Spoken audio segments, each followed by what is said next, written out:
Edmund Mhlongo is a name synonymous with talent. He was born in 1956 in a village near Melmoth and later moved to KwaMashu when his parents relocated to Durban. After completing his matric, he obtained his BA Honours degree at the then University of Durban-Westville before attending Sussex University in the United Kingdom, where he graduated with a master's degree. While residing in the United Kingdom, he was exposed to the concept of community theatres, where members of the community engaged in singing, dancing, acting, and other performance art, often serving the community members in need of purpose. It was a concept he strongly connected with and a concept he wanted to share with South Africa. Building on his success as a writer and an entrepreneur, and as a producer and renowned artistic director, and through the help of local and international organizations, he started an art school called KwaMashu Community Advancement Projects in 1993.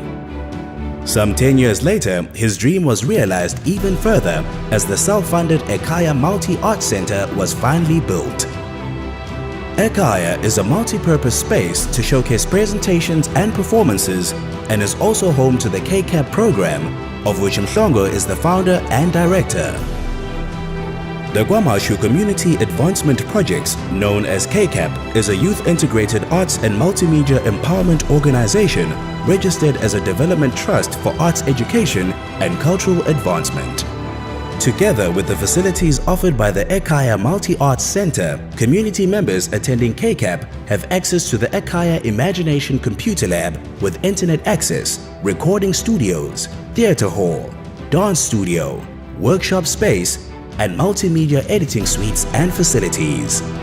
The center involves the community in radio drama and creative script writing, video production, film festivals, traditional arts and cultural activities. The award-winning KCAP program has become an internationally acclaimed organization with graduates featuring on Broadway and other international stages. And yet, amongst all this activity, he has still found time to create his own productions, having written and directed renowned plays such as Cry Not Child, Street Kids, and Bayete Shaga. He also directed Amambazo the musical in 2014, which he described as his proudest moment by far. All Mhlongo's productions have toured internationally to Ireland, England, Denmark, and the USA. His dream of developing communities through theatre is unfolding with every new dawn. Ladies and gentlemen, please welcome on stage Edmund Mhlongo.